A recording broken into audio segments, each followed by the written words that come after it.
Let's start. Hello friends, how are you? मेरा नाम है सीएमए चंद्र दुरेजा और मैं आपके साथ बिल्कुल स्टार्ट करने जा रहा हूं CMA inter 2022 course syllabus for the CMA inter. ठीक है, अब इस कोर्स के अंदर मैं आपको दो बातें बताने जा रहा हूं। एक तो आपके कोर्स में है क्या क्या कंटेंट, दूसरा ये पुराने वाले कोर्स से सिमिलर है या डिफरेंट है, राइट? और इंट्रोडक्शन अबाउट द कोर्स की आप पूरे के पूरे कॉस्ट अकाउंटिंग में पढ़ने क्या जा रहे हैं, पढ़ने क्या वाले हैं। ठीक है, तो ये सब कुछ हम आपके साथ बता रहे हैं, बात कर रहे हैं। साथ ही साथ आपके इंस्टीट्यूट के स्टडी मटेरियल का रेफरेंस भी आपको देंगे कि ये स्टडी मटेरियल के कंटेंट में कहां पर है। तो हम आपके साथ हमारे इस वीडियो के थ्रू आपके इस स्टडी मटेरियल का कंटेंट जो है, जो कि नो डाउट आपके पास सबके पास अवेलेबल होगा, इसको भी यहाँ पर देखते जाएंगे कि जो कंटेंट हम आपके साथ डिस्कस कर रहे हैं वो आपके स्टडी मटेरियल में कहाँ पर इंक्लूड किया गया है, कहाँ पर रखा गया है, right? So just small introduction about your course, about the content of your course. ठीक है, देखो अभी तक आप लोग जो पढ़ते आए थे वो क्या पढ़ते आए थे? Financial accounting. अगर आपने कॉस्ट अकाउंटिंग के बारे में नहीं पढ़ा, नहीं सुना, बट आपने अभी तक जो पढ़ा है वो किस बारे में पढ़ा, स्टडी किया है? फाइनेंशियल अकाउंटिंग के बारे में। और अब आपके साथ हम लोग स्टार्ट करने जा रहे हैं कॉस्ट अकाउंटिंग। तो सबसे पहले आपको मालूम होना चाहिए, आपको पता होना चाहिए that what we mean by the cost accounting. ठीक है, और क्या ये पुराने वाले फाइनेंशियल अकाउंटिंग से सिमिलर है, डिफरेंट है, और डिफरेंट है भी तो उसमें क्या डिफरेंस है ये भी आपको पता होना चाहिए। तो यहीं से हम लोग आपका जो इंट्रोडक्शन है वो स्टार्ट कर रहे हैं, यहीं से हम स्टार्ट कर रहे हैं। देखिए, फाइनेंशियल अकाउंटिंग और कॉस्ट अकाउंटिंग में बिल्कुल भी कोई भी सिमिलरिटी नहीं है, बजाय इससे कि यहाँ पर फाइनेंशियल अकाउंटिंग में भी अकाउंटिंग आता है और कॉस्ट अकाउंटिंग में भी अकाउंटिंग आता है। वो अकाउंटिंग और यहाँ पर अकाउंटिंग कंप्लीटली डिफरेंट है। वहां पर आपने डेबिट एंड क्रेडिट के रूल्स पढ़े थे, आपको याद होगा। यहाँ पर डेबिट क्रेडिट के रूल्स आपको नहीं पढ़ने। वहां पर आपने बैलेंस शीट प्रिपेयर की थी, यहाँ पर बैलेंस शीट प्रिपेयर नहीं करनी। वहां पर profit and loss account prepare किया था, यहाँ पर profit and loss account prepare नहीं करना। सो नेक्स्ट क्वेश्चन इज, तो करना क्या है ना? What is the objective of the cost accounting?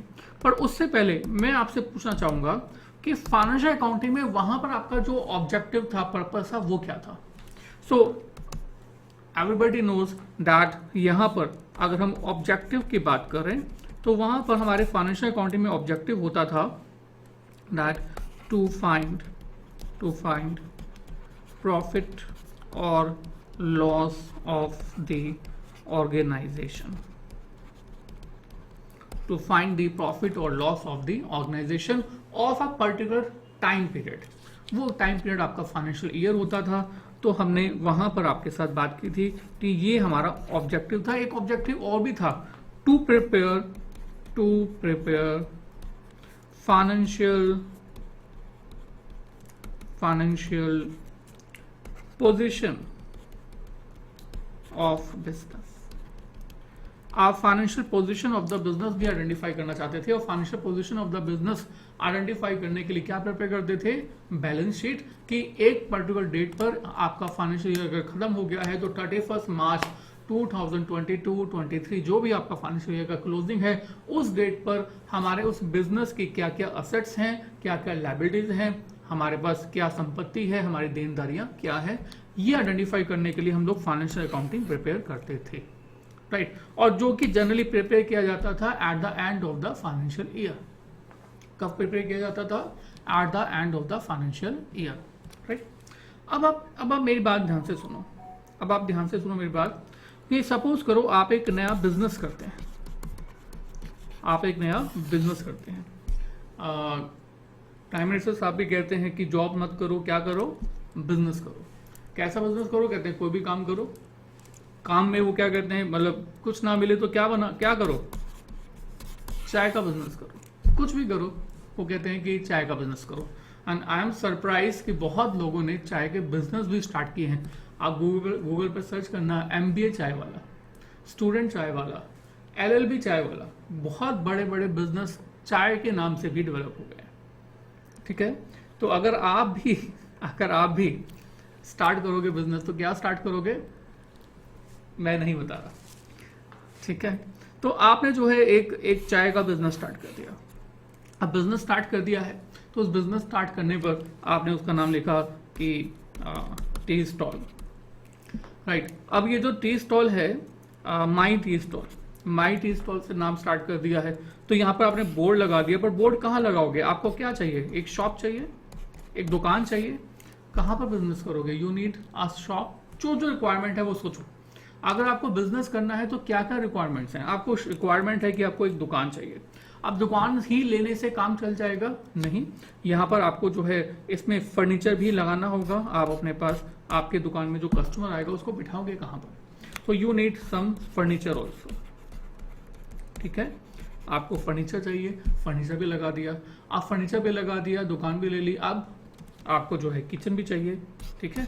अब ये जो किचन है एक्चुअल में ये मैन्युफैक्चरिंग है, मतलब चाय वाले के लिए तो basically manufacturing is the T, right. तो आपने जो है अपने यहाँ पर चाय का जो है वो किचन भी लगा लिया, यानी कि यहाँ पर आपने टूल्स मशीनरी भी परचेज कर ली, टूल्स एंड मशीनरी, जिसके थ्रू आप जो है चाय का मैन्युफैक्चरिंग भी करोगे, ठीक है। इतना भी कर लिया, इससे काम चल जाएगा। Is it sufficient enough? नहीं। इसके बाद इसको रन करने के लिए ह्यूमन लेबर भी रिक्वायर्ड है, ठीक है। आपको ह्यूमन लेबर भी चाहिए सर्विंग के लिए, मैन्युफैक्चरिंग के लिए, बनाने के लिए, ठीक है। तो आपको जो है ह्यूमन रिसोर्सेज भी रिक्वायर्ड हैं। आपको क्या रिक्वायर्ड है, ह्यूमन रिसोर्सेज। अच्छा, चाय बनाने के लिए कोई खास टेक्नोलॉजी यूज नहीं होती है, और इनफैक्ट हर पर्सन की अपनी टेक्नोलॉजी है। तो एक्चुअली तो अगर ये चाय नहीं बनानी होती, अगर ये कार मैन्युफैक्चरिंग करनी होती, तो आप और मैं मिलकर जो है कार मैन्युफैक्चर नहीं कर सकते। You need a particular technology, है ना। तो टेक्नोलॉजी भी चाहिए तो सही। चाय बनाने के लिए ये टेक्नोलॉजी हमें ऑलरेडी आती है, is a different story, but we need technology also, right. अगर टेक्नोलॉजी नहीं है तो R&D पे भी खर्चा करना पड़ेगा, रिसर्च एंड डेवलपमेंट पे भी खर्चा करना पड़ेगा। टेक्नोलॉजी डेवलप करने के लिए कोई भी कंट्री R&D पर खर्च करके ही आगे बढ़ता है। अच्छा, ये सब बना दिया, चाय बन के तैयार है, कस्टमर भी रेडी है।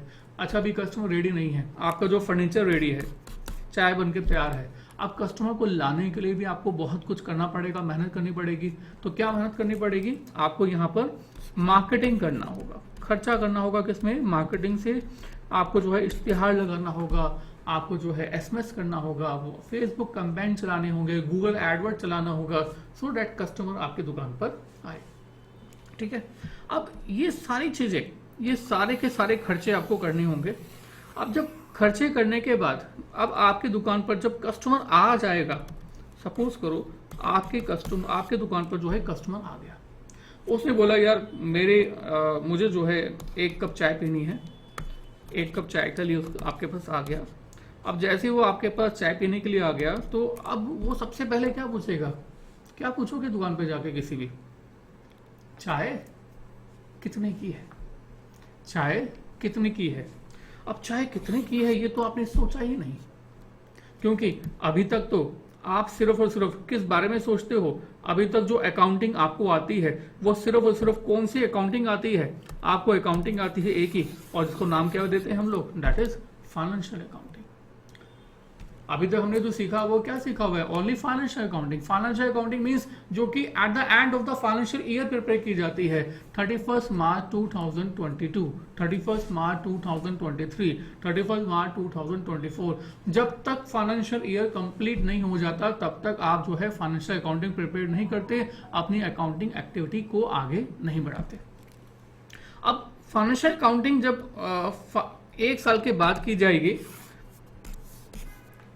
31 मार्च 2023 को सपोज करो की जाएगी, और ऐसे ही मैंने बोल दिया कि आज 1 नवंबर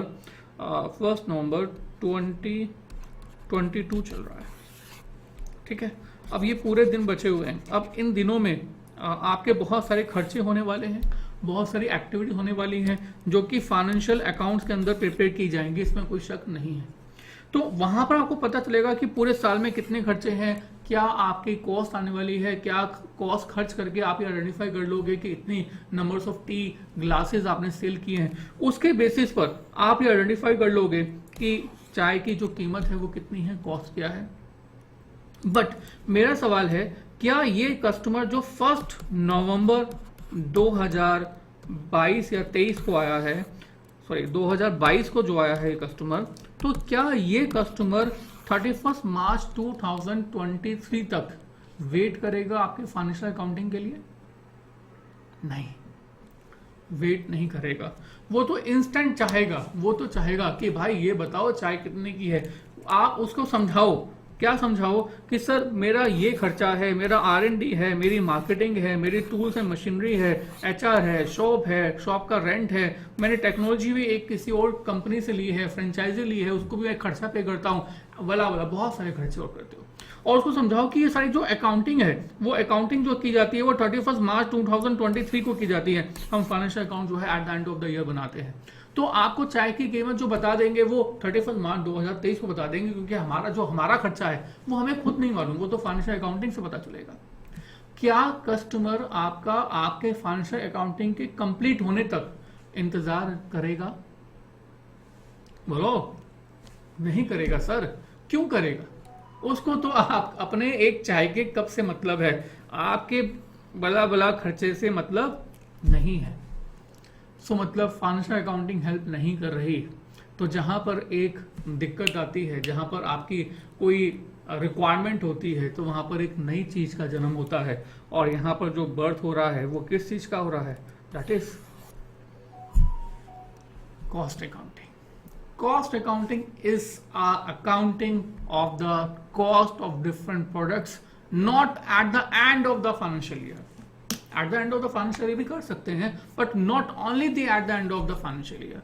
We will compute the cost of the product anytime.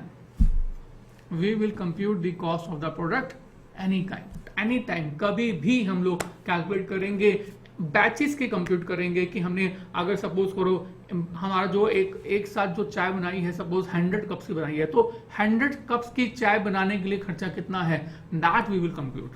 अगर ऐसे ही हमने कोई प्रोडक्शन बैचेस में करते हैं, मतलब सपोज करो टीवी मैन्युफैक्चरिंग कंपनी है और वो जो है बैचेस में प्रोडक्शन करती है, एक साथ 100 टीवी सेट बनाती है, तो we compute what is the cost of the 100 TVs. हम लोग फाइनेंशियल ईयर कंप्लीट होने का बात नहीं करेंगे, हम लोग बात करेंगे कि पर्टिकुलर प्रोडक्ट के लिए हमारी कॉस्ट का खर्चा कितना आया है, पर्टिकुलर जॉब के लिए हमारा खर्चा कितना आया है, ताकि उस कॉस्ट के बेसिस पर हम ये आइडेंटिफाई कर पाए कि जो प्रोडक्ट है, चाय है, वो हम लोग कस्टमर को कितने में सेल करने में सब एनेबल है, हम लोग जो है सेल कर सकते हैं। मैंने कहा हमारी जो कॉस्ट है हमने कैलकुलेट कर ली हमारी कॉस्ट अकाउंटिंग मेथड से कि भैया ये जो कॉस्ट है हमारी 7 रुपीज़ की है, 7 रुपये की कॉस्ट है। इसमें अपना प्रॉफिट मार्जिन ऐड किया, यानी कि हमने 3 रुपये का प्रॉफिट मार्जिन ऐड किया और हमने कहा that we will sell the tea at the rate of ₹10 including our profit. और at the time of selling the tea we know, भाई हमें पता है कि मैं इस चाय में इतने रुपए का प्रॉफिट कमा रहा हूं, इतने रुपए की कॉस्ट खर्च कर रहा हूं, मुझे कोई भी नुकसान नहीं है। Are you getting all this? So यहां पर अगर हम बात करें कॉस्ट अकाउंटिंग में, तो हम देखो हमारा कॉस्ट अकाउंटिंग का जो बेसिकली पर्पस है वो फाइनेंशियल अकाउंटिंग से बिल्कुल डिफरेंट हो गया, अलग हो गया। यहां पर फाइनेंशियल अकाउंटिंग में हम लोग प्रॉफिट कंप्यूटेशन के बारे में बात कर रहे थे, हमारी कॉस्ट अकाउंटिंग में profit computation of the year financial year की बात ही नहीं की जा रही। यहां पर हम पर्टिकुलर जो है प्रोडक्शन के लिए कॉस्ट की कंप्यूटेशन कर रहे हैं, एक बैच के लिए प्रोडक्शन की कॉस्ट की कंप्यूटेशन कर रहे हैं, हम लोग एक मंथ के लिए कैलकुलेशन कर रहे हैं, 1 वीक के लिए कर रहे हैं। हम मैनेजमेंट को बता रहे हैं कि आपके प्रोडक्ट की जो कॉस्ट है वो इतनी है, आप उसमें कुछ परसेंटेज मार्जिन अपने अकॉर्डिंग ऐड करके इस प्रोडक्ट को आगे सेल आउट कर सकते हो। Are you getting this? So cost accounting is basically on advancement of the computation. देखो सच्चाई तो यही है कि जो कॉस्ट खर्च की जाएगी, अभी हम 1 नवंबर पर हैं, कॉस्ट जो खर्च की जाएगी वो बाद में की जाएगी, 31 मार्च 2023 आने में, फाइनेंशियल ईयर क्लोज होने में टाइम है। बट हम स्टार्टिंग में ही आने वाली कॉस्ट को एस्टिमेट करके भी कैलकुलेशन जो है 1 जनवरी 2022 को ही कैलकुलेशन कर देंगे। इसकी इंपॉर्टेंस समझो क्या है। सपोज करो आपने जो है एक टेंडर सबमिट करना है, टेंडर समझते हो, कोटेशन सबमिट करनी है। सपोज करो एक रोड कंस्ट्रक्ट करनी है, राइट, और उस रोड को कंस्ट्रक्शन करने के लिए गवर्नमेंट ने टेंडर निकाला है, डिफरेंट कंस्ट्रक्शन कंपनीज को बुला हुआ है कि आप जो है अपनी कोटेशन सेंड करो, आप बताओ कि आप इस पर्टिकुलर रोड को कितने पैसों में, कितने खर्चे में बना सकते हो। अब देखो किसी भी कंपनी ने अभी रोड कंस्ट्रक्ट नहीं की है, दे विल एस्टिमेट ओनली। क्या वो ये एस्टिमेशन अपने फाइनेंशियल अकाउंटिंग से कर सकते हैं? Not possible at all, possible ही नहीं है। क्यों पॉसिबल नहीं है? क्योंकि फाइनेंशियल अकाउंटिंग तो जो पिछले साल में जो अभी तक आपने जो खर्चा कर दिया है उस खर्चे को बस एक रिकॉर्ड करने की एक्टिविटी है, दैट इज फाइनेंशियल अकाउंटिंग। यहां पर हम लोग बात कर रहे हैं कोटेशन सेंड करने की, जो कि 1 नवंबर 2022 को ही सेंड करना है एक पर्टिकुलर पर्पस के लिए, जो खर्चा भी किया नहीं है, जो खर्चा भी किया नहीं है हम खर्चा खर्च करेंगे। सपोज करो गवर्नमेंट कहती है कि आप 50 किलोमीटर एक रोड कंस्ट्रक्ट करने के लिए टेंडर सेंड करो। अब 50 किलोमीटर रोड जो है बनानी है, इसमें क्या क्या खर्चा आएगा, आपको जो है क्या करना होगा भैया। देखो दो ही बातें होती हैं, एक एक्चुअल और एक एस्टिमेट। एक एक्चुअल और एस्टिमेट। आपने ग्रेजुएशन में कितना खर्चा किया, you can find out on the actual basis. आप ऑलरेडी कंप्लीट कर चुके हो। अब आप सीएमए कर रहे हो, आप जो है इंटर लेवल पे हो, बताओ आपका सीएमए में खर्चा कितना आएगा? 100% बता सकते हो एक्यूरेसी के साथ? नहीं बता सकते। क्यों नहीं बता सकते? जो चीज खर्ची नहीं की वो बताओगे कैसे?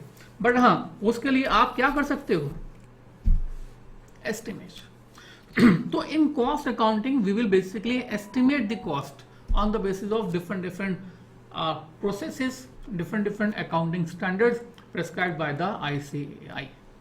तो हमारे इंस्टीट्यूट ने जो भी अकाउंटिंग स्टैंडर्ड प्रोवाइड किए हैं उन अकाउंटिंग स्टैंडर्ड के बेसिस पर हम ये आइडेंटिफाई करते हैं कि हमारी जो कॉस्ट ऑफ द प्रोडक्ट है वो कितना हमें खर्च करना होगा, सो दैट आप जो है डिफरेंट टेंडर्स भी कोट कर सकें। और आपको मालूम है जब टेंडर सबमिट करते हैं तो टेंडर जो है मिलता किसको है? जिसका जो कोटेशन है वो कम होती है, ज्यादा लो है ना, कम वाले को ही एक्सेप्ट किया जाएगा। अब देखो यहाँ पर दो बातें, अगर आपने अपनी कॉस्ट से भी लो का टेंडर सबमिट कर दिया, मैंने कहा आपकी कॉस्ट आ रही है सपोज करो 50 लाख रुपए और आपने टेंडर सबमिट कर दिया 40 लाख का, अगर आपको ये टेंडर मिल भी गया तो भैया आपके लिए तो नुकसान है, राइट। एंड और सोचो कॉस्ट आ रही है 50 लाख और आपने इसको सबमिट कर दिया सपोज करो 1 करोड़ के लिए, 1 करोड़ का, अब दूसरा पर्सन जो है वो 60 लाख का सबमिट कर देगा, तो आपको टेंडर मिलेगा? नो, आपको मिलेगा ही कब? जब आपकी कॉस्ट एक्यूरेट हो और आपने एक लिमिटेड मार्जिन उसमें डाला हो। तो कॉस्ट को कैलकुलेट करना भी टेंडर सबमिट करने के लिए, कोटेशन सेंड करने के लिए बहुत बहुत कंपल्सरी है, right. In short, in cost accounting, हम कॉस्ट अकाउंटिंग में कंप्यूटेशन ऑफ कॉस्ट करते हैं ऑफ स्पेसिफिक प्रोडक्ट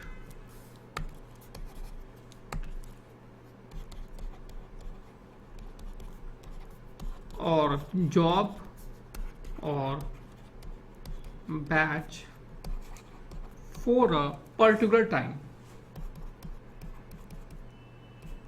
और ये जो पर्टिकुलर टाइम है ना, ये टाइम फाइनेंशियल ईयर नहीं होता, for a particular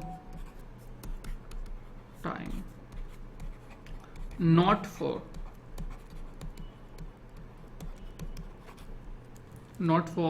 financial year के लिए नहीं, जो कि हम लोग फाइनेंशियल अकाउंटिंग में ऐसा नहीं करते थे। फाइनेंशियल अकाउंटिंग में हम जो भी काम करते थे वो हमेशा पूरे फाइनेंशियल ईयर के लिए करते थे। यहाँ पर कॉस्ट अकाउंटिंग में ऐसा कुछ होने वाला नहीं है। Are you getting this? So CMA, cost and management accountant, so सबसे पहले आपकी पदवी भी जो है वो कॉस्टिंग से रिलेटेड है। तो कॉस्टिंग से रिलेटेड क्यों है, कॉस्ट क्या है, ये आपके बारे में आपको पता होना चाहिए। अगर कॉस्ट ही नहीं पता, कॉस्टिंग नहीं पड़ी हुई, तो कॉस्ट अकाउंटेंट बनने का मतलब ही क्या बचा, राइट? सो मेन आपका सब्जेक्ट है, you have to concentrate on this fully. आपको फुल इंटरेस्ट के साथ आपको पढ़ना होगा और इंटरेस्ट के साथ ही आपको 100% मार्क्स के लिए प्रिपेयर भी करना होगा, ठीक है? अच्छा, एक चीज और मैं यहाँ पर जरूर बताना चाहूंगा। हालांकि मैं फिर से बता दूं, मैं आपको यहाँ पर पढ़ा नहीं रहा हूँ, मैं आपको इंट्रोडक्शन दे रहा हूँ about your course. But course के अंदर पढ़ना क्या है, टॉपिक क्या है, क्यों है, जब तक ये नहीं मालूम चलेगा तब तक आप जो है अपने चैप्टर्स के नाम सुनकर इंट्रोडक्शन नहीं ले सकते, राइट? इन सबसे रिलेटेड है basically introduction about your course, about the content of your course. अभी हम जब बात करेंगे तो यू विल अंडरस्टैंड कि ये सब आपको क्यों बताया जा रहा है। अच्छा, फाइनेंशियल अकाउंटिंग किसके लिए प्रिपेयर किए जाते हैं? प्रिपेयर फॉर, ये प्रिपेयर किए जाते हैं, आपको याद होगा, मालूम होगा, these are prepare for the shareholders. Shareholders ने डायरेक्टर्स को रखा हुआ है काम करने के लिए, डायरेक्टर्स बिजनेस चला रहे हैं, कमा रहे हैं। अब शेयर होल्डर्स को इंफॉर्मेशन कैसे होगी, कैसे पता चलेगा कि उनका बिजनेस जो है वो प्रॉपर चल रहा था या नहीं, सही चल रहा था या नहीं? तो उसके लिए शेयर होल्डर्स को इंटीमेट करना कंपलसरी है। तो financial accounting are prepared for the shareholders, financial accounting are prepared for the banks, financial accounting are prepared for the creditors, financial accounting is are prepared for the no doubt management also, ठीक है? तो इन सभी लोगों के लिए basically ये सब कुछ प्रिपेयर किया जाता है, मतलब Insiders and outsiders. Financial accounting जो है वो इनसाइडर्स एंड आउटसाइडर्स दोनों के लिए प्रिपेयर किए जाते थे। बट कॉस्ट अकाउंटिंग में ऐसा नहीं है।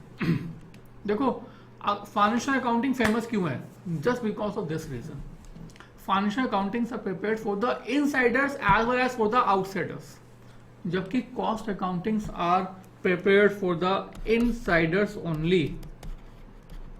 इनसाइडर्स कौन होते हैं? Basically management.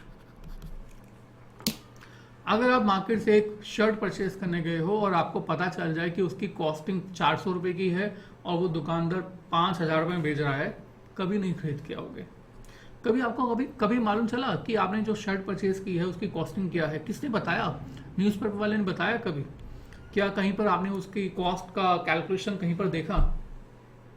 चाय पीने गए, खाना खाने गए, या फिर टीवी परचेज करने गए, कुछ भी करने गए, क्या कभी आपको कॉस्टिंग का पता लगने दिया दुकानदार ने? No, never. कॉस्टिंग का डेटा जो है वो आउटसाइडर्स को शो ही नहीं किया जाता, इसी रीजन से ये फेमस कम है। These are prepared for the management only, for the purpose of decision making, right?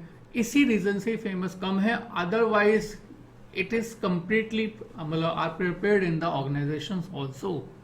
इसके बिना काम नहीं चल सकता, ठीक है नो डाउट। गवर्नमेंट को भी कॉस्ट ऑडिट की रिक्वायरमेंट को कंप्लीट करने के लिए कुछ इंफॉर्मेशंस प्रोवाइड करनी पड़ती हैं, उसके लिए भी हम लोग कॉस्ट अकाउंटिंग प्रिपेयर करते हैं, right? Other than these to हम लोग शेयर होल्डर्स को भी कॉस्टिंग नहीं बताते, ठीक है? तो आपका ऑब्जेक्टिव क्लियर होना चाहिए, आपको क्यों कॉस्ट अकाउंटिंग करनी है, आई थिंक क्लियर है। आपको किसके लिए करनी है, आई थिंक क्लियर है, ठीक है? सो this is the basically basic difference between these two. बहुत और भी है, हम लोग जब इसको और डिटेल में करेंगे तो वहां पर डिस्कस करेंगे। मैं वापस आ जाता हूं हमारे इंट्रोडक्शन पर। मैंने कहा कि हम लोग कॉस्ट कंप्यूट करेंगे on the basis of, we will compute the cost of the product on the basis of different accounting standards issued by ICAI। अब हमारा ICAI कहता है कि ये जो कॉस्ट है ना, इसको आप जनरली तीन हिस्सों में बांट दो। सबसे पहला है मटेरियल, दूसरा है लेबर, तीसरा है बाकी जो बच गया, दैट इज अदर्स, ठीक है? अब इसके बाद ये जो मटेरियल है इसको भी दो हिस्सों में बांट दो, इसको भी दो हिस्सों में बांट दो। एक को बोल दो डायरेक्ट और दूसरे को बोल दो इनडायरेक्ट। लेबर को भी दो हिस्सों में बांट दो और अदर्स को भी आप दो हिस्सों में बांट दो, डायरेक्ट इनडायरेक्ट। इसके बाद इनडायरेक्ट को एक नाम दिया गया, दैट इज ओवरहेड्स। क्या नाम दिया गया? Overheads, overheads. और डायरेक्ट को नाम दिया गया बेसिकली प्राइम कॉस्ट। राइट, मैं आपको क्या बताना चाह रहा हूं, अभी मैं आपको एक्सप्लेन करने के लिए बहुत कुछ है। देखो, एक्सप्लेन करने के लिए है कि what we mean by the cost, explain करने के लिए है that what is included in cost and what is not included in cost. उस पर एक्सप्लेन करने के लिए है that what we mean by the material, what we mean by the labour, what we mean by the others. Explain करने के लिए है what is direct, what is indirect. हमने अभी नहीं सीखा होगा, बट मैं आपको यहाँ पर बताना चाह रहा हूँ दैट आपके कोर्स कंटेंट में क्या है। सबसे पहले तो what is cost, what is the different kinds of the cost. सबसे पहले तो कहाँ से आपका कोर्स स्टार्ट हो रहा है? सबसे पहले कोर्स स्टार्ट हो रहा है that what is cost, cost है क्या, राइट। तो सबसे पहले यही बताया गया है। और जैसे कि आप ये समझो कि आपके क्लास में बहुत सारे स्टूडेंट होंगे, जब आप ग्रेजुएशन में या स्कूल में होंगे, मान लो आपकी क्लास में 50 स्टूडेंट है, ठीक है। अब उसको मुझे कैटेगरी करना है, बांटना है। तो I can divide these student into the different way. मैं ऐसे बोल सकता हूँ, कुछ बॉयज और गर्ल्स की कैटेगरी बना ली हमने, this is one of the category. इसके अलावा हम लोग इन स्टूडेंट को वेट के अकॉर्डिंग भी बांट सकते हैं। जिनका वेट 50 किलो से कम है वो अलग कैटेगरी, 50 किलो से ज्यादा है अलग कैटेगरी। अब बॉयज गर्ल्स का कैटेगरी नहीं है, अब कैटेगरी अलग बनाती है ना, स्टूडेंट वही है। इसके अलावा हमने कैटेगरी बना दी है हेयर्स के हिसाब से, हमने कैटेगरी बना दी है मार्क्स के हिसाब से कि किन स्टूडेंट के मार्क्स जो है वो 20 से कम आते हैं, 20 से 50 के बीच में आते हैं, 50 से 70 के बीच में आते हैं। सो this is one of the another category. ऐसे ही कॉस्ट को भी डिफरेंट कैटेगरी में बांटा गया है, डिफरेंट तरह से। Fix cost, variable cost, semi variable cost, product cost, period cost, right. Different category में इस कॉस्ट को बांटा गया है। उस कैटेगरी के बारे में, ये भी एक कैटेगरी है, जैसे हमने आपके सामने लिखा material, labour and others, this is one of the category of the cost, ठीक है। तो डिफरेंट कैटेगरी हमें सीखनी है। बट ये मैंने लिखा क्यों है? क्योंकि ये तो एक चैप्टर है, what is the cost, this is chapter 1। इसके अलावा ये जो मटेरियल लिखा है, this is your another chapter 2 you can say. Labour chapter 3 you can say. Overhead chapter 4 you can say. Sorry, others लिखा है और अदर्स में तो कोई चैप्टर अलग से नहीं है, बट यस ये जो ओवरहेड लिखा है यानी कि इनडायरेक्ट लिखा है, इसके लिए भी एक चैप्टर है, दैट इज चैप्टर नंबर 4। हमने आपको कहा कि आप जो कॉस्ट की कंप्यूटेशन करेंगे वो पर्टिकुलर जॉब के लिए करेंगे, पर्टिकुलर बैच के लिए करेंगे, है ना। तो जो एक जॉब के लिए और बैच के लिए कैलकुलेशन है, ये भी चैप्टर नंबर 5 है, ये भी चैप्टर नंबर 6 है। आपने कॉस्ट की कैलकुलेशन की और सपोज करो वो एक पर्टिकुलर प्रोसेस के लिए की। आपको शायद पता होगा कि डिफरेंट प्लेसेस में हमारा एक डिफरेंट प्रोसेस चलता है। मैं यहाँ पर एग्जांपल देता हूँ जनरली शर्ट्स का, कि शर्ट जब मैन्युफैक्चर होती है तो कैसे होती है? पहले फैब्रिक होता है, फैब्रिक को कट किया जाता है, कटिंग प्रोसेस होता है, और कटिंग प्रोसेस के बाद उसको आगे स्टिच किया जाता है ना। और स्टिच करने के बाद पैकिंग की जाती है, और पैकिंग करने के बाद शर्ट जो है रेडी होती है। ऐसे ही होता है, राइट। सो ये जो पर्टिकुलर वे है इस तरह से काम करने का, इसको बोलते हैं that is process of work. और अगर काम इस तरह से प्रोसेस किया जाता है, प्रोसेसिंग के थ्रू होता है, तो उसके लिए हमारे कॉस्ट अकाउंटिंग के अंदर एक पर्टिकुलर सेपरेट टॉपिक है, दैट इज प्रोसेस अकाउंट्स। तो ये भी एक चैप्टर है प्रोसेस अकाउंटिंग का, that is chapter number 7, right. उसके अलावा आपने देखते होंगे कि बहुत सारी ऐसी इंडस्ट्री है जहां पर कि प्रोडक्ट दिखता नहीं है, बट प्रोडक्ट होता है। हम लोग पे करने को रेडी होते हैं।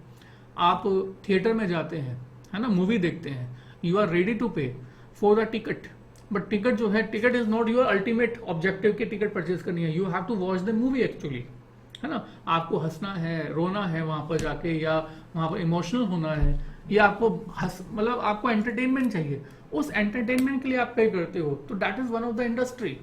This is called service sector. क्या कहते हैं इसको? Service sector. तो ये जो सर्विस सेक्टर है, इस सर्विस सेक्टर को हम लोग बोलते हैं ऑपरेटिंग कॉस्टिंग। तो उस सेक्टर के लिए हम लोग कैलकुलेशन कैसे करेंगे, ये भी हमारा एक चैप्टर है, दैट इज चैप्टर नंबर 8। ठीक है। ट्रांसपोर्टेशन जैसे कि एग्जांपल है, आपको एक प्लेस से दूसरे प्लेस तक जाना है। आपको जो एक प्लेस से दूसरे प्लेस तक जाना है, तो यहाँ पर आपने लेटर से बस पर गए, तो बस पर जाने के बाद आपने टिकट परचेज की और आप उधर गए। सो एक्चुअली आपके जेब में कुछ भी नहीं आया, but still you paid for something, but you paid for the transportation cost. So ये जो टॉपिक है, ये भी कहां पर कवर्ड है? Operating costing. होटल इंडस्ट्री, आप जाते हैं, रहते हैं एक दिन के लिए, फिर वापस आ जाते हैं, 4,000 5,000 रुपए एक दिन का पे करते हैं, वटएवर। सो वो भी क्या है? एक सर्विस इंडस्ट्री, वो है ऑपरेटिंग कॉस्टिंग। उसमें हम कैसे कैलकुलेशन करेंगे, that is covered under costing. अच्छा, आप कहेंगे नहीं सर ये ना आप हमें हमारे स्टडी मटेरियल से बताओ। बिल्कुल सर, बिल्कुल ठीक है। आप इस स्टडी मटेरियल को देखिए। So this is your study material. थोड़ा छोटा कर देते हैं, विजिबल है। About the institute, about the study material, ये सब आप पढ़ते रहना। So we are not talking about all this, we are talking about the content of your course basically. So आपके पूरे कोर्स में क्या है, कंटेंट क्या है, this is our main objective. So syllabus 2022। So 2022 में ये बहुत शॉर्ट में है, इससे नहीं मालूम चलता, हम थोड़ा सा और आगे जाते हैं। अब ये जो है ना, ये परसेंटेज में देते जरूर हैं एबीसी सेक्शन, पर ये फॉलो नहीं करते एग्जाम पे। तो प्लीज एंड प्लीज इस धोखे में मत रहना कि 40% ये है, 30% ये। मार्किंग नहीं होती है प्रोफेशनल एग्जाम्स में।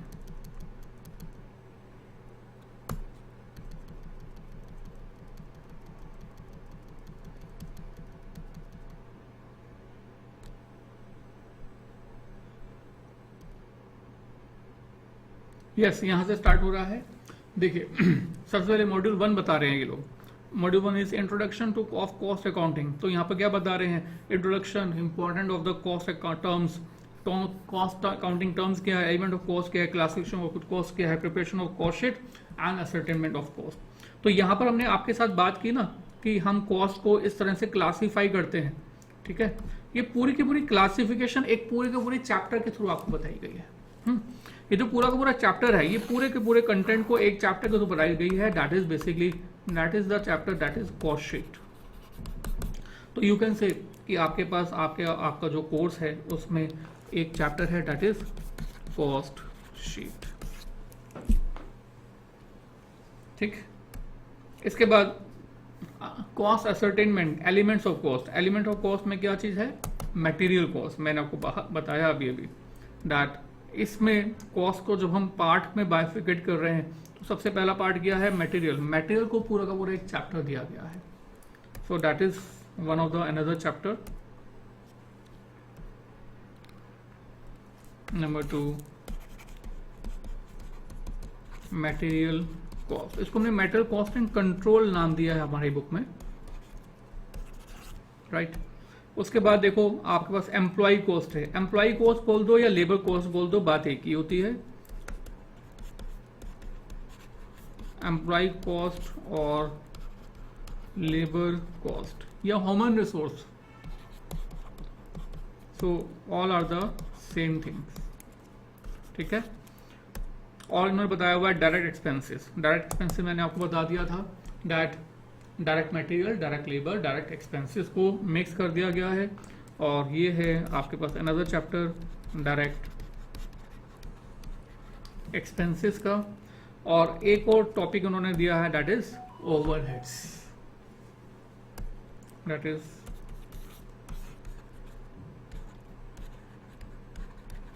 Overheads, right. और आगे बढ़ते हैं। Next is there are different cost accounting standards, means ICAI ने डिफरेंट एलिमेंट्स को कैसे हमारे कॉस्टिंग के अंदर यूज करना है, कैसे उसको अप्लाई करना है, उसके रूल्स एंड रेगुलेशन क्या होने चाहिए। जैसे कि फाइनेंशियल अकाउंटिंग में अकाउंटिंग स्टैंडर्ड्स होते हैं, हमारे कॉस्ट अकाउंटिंग में कॉस्ट अकाउंटिंग स्टैंडर्ड्स होते हैं। इंटर में बहुत ज़्यादा नहीं है। देखो कैश 1 to 24 लिखा हुआ है, यानी कि 24 कॉस्ट अकाउंटिंग स्टैंडर्ड है। और नंबर्स ऑफ पेजेस देख लो, that is 252 and 235, 252 minus 235, it is just 17 pages. तो एक पेज का भी एक अकाउंटिंग स्टैंडर्ड नहीं दिया गया है, राइट। इंटर में बहुत ज़्यादा नहीं है, फाइनल में बहुत ज़्यादा है, राइट, बट नो डाउट है। सो 1 to 24।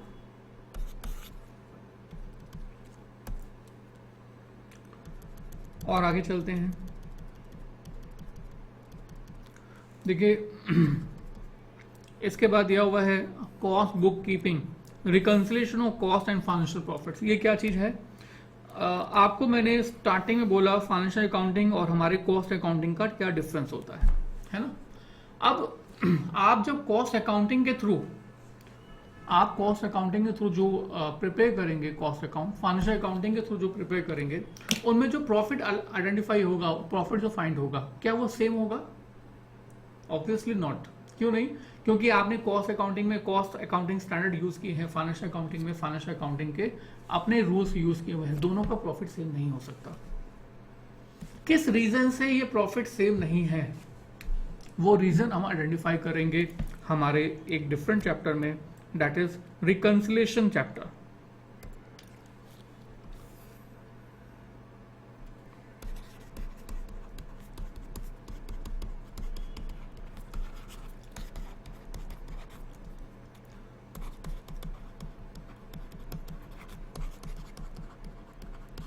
इसको हम रिकंसिलिएशन स्टेटमेंट भी बोलते हैं। तो वो रिकंसिलिएशन स्टेटमेंट भी हम लोग प्रिपेयर आपके साथ करेंगे, ठीक है। उसके बाद ये जॉब कॉस्टिंग, बैच कॉस्टिंग मैं आपको ऑलरेडी बता चुका हूं।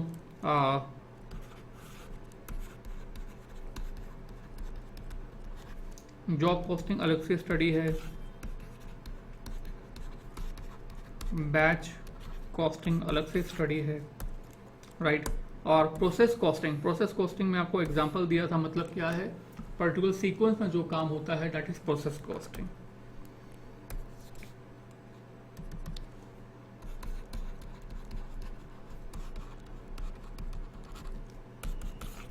ऑपरेटिंग कॉस्टिंग, आपको जैसे मैंने भी बताया कि कुछ इंडस्ट्री में प्रोडक्ट नहीं होता, हम लोग सर्विस जो है अवेल करते हैं, वो सर्विस इंडस्ट्री में हम लोग कॉस्ट की कंप्यूटेशन कैसे करेंगे, that is also covered in your courses. और उसके अलावा यहाँ पर आप देख रहे हैं एक और है, that is contract costing. Construction industry में हम लोग कॉस्ट अकाउंटिंग कैसे यूज करते हैं, that is covered under contract costing.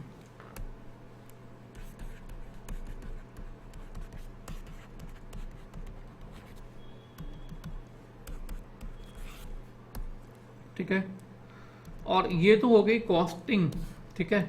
अब उसके बाद सेक्शन सी जो है वो थोड़ा सा आपका डिसीजन मेकिंग वाला पार्ट है, और ये डिसीजन मेकिंग वाला पार्ट आपके इंटर ग्रुप 1 में भी है, इंटर ग्रुप 2 में भी है।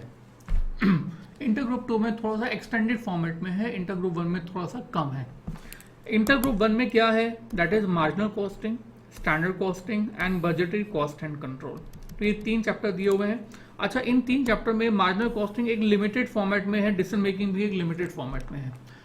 सेकंड ग्रुप में जो डिसीजन मेकिंग का कंटेंट है वो बहुत ज़्यादा हो जाता है। स्टैंडर्ड कॉस्टिंग की बात करें तो स्टैंडर्ड कॉस्टिंग के अंदर यहाँ पर उन्होंने बिल्कुल स्पेसिफाई किया है कि स्टैंडर्ड कॉस्टिंग में material and labour cost he identify करना है हमारे इंटर ग्रुप 1 में। यानी कि एक और वेरिएंस होता है बेसिकली स्टैंडर्ड कॉस्टिंग में, that is overhead cost. Overhead cost तो इंटर ग्रुप 1 में इंक्लूड नहीं किया गया। कहाँ इंक्लूड किया गया है? ग्रुप 2 में। तो यहाँ पर हमें जो है ध्यान देना है, हमारा यहाँ पर है एक marginal costing plus decision making, और नंबर 14 पर है स्टैंडर्ड कॉस्टिंग। और स्टैंडर्ड कॉस्टिंग में यहाँ पर सिर्फ और सिर्फ मटेरियल एंड लेबर है। अगर मैं पुराने कोर्स से 2016 के कोर्स से कंपेयर करूं तो 2016 के कोर्स में स्टैंडर्ड कॉस्टिंग में ऐसा कुछ बाइफर्केशन नहीं दी हुई थी कि ग्रुप 1 में मटेरियल लेबर ही है, वहां पर ओवरहेड भी था। यहां पर बिल्कुल स्पेसिफाई कर दिया है कि सिर्फ और सिर्फ मटेरियल लेबर है। ठीक है, पहले 2016 के कोर्स में डिसीजन मेकिंग का कुछ भी कंटेंट नहीं होता था। यहाँ पर 2022 में डिसीजन मेकिंग का भी कुछ कंटेंट यहाँ पर डाला है, तो वो भी हमें यहाँ पर कवर करना है।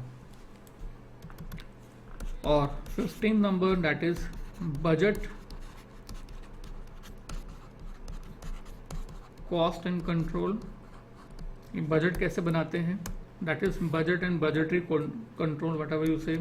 So this is another chapter of your course and this is the end of your study material. ठीक है, तो ओवरऑल अगर देखा जाए तो 2016 का ही कोर्स इन्होंने 2022 में डाला है, कुछ खास चेंज नहीं किया है except this portion and this portion. Other than these two आपका कोर्स कंटेंट वही है जो कि 2016 के कोर्स कंटेंट में इंक्लूडेड था, और हम आपके साथ इसी सबको आपके डिफरेंट क्लासेस में डिस्कस करेंगे। ठीक है, सो अब मैं आपसे जानना चाहता हूं, मिलेंगे नेक्स्ट क्लास में। ठीक है, this was about the course content of your course introduction part.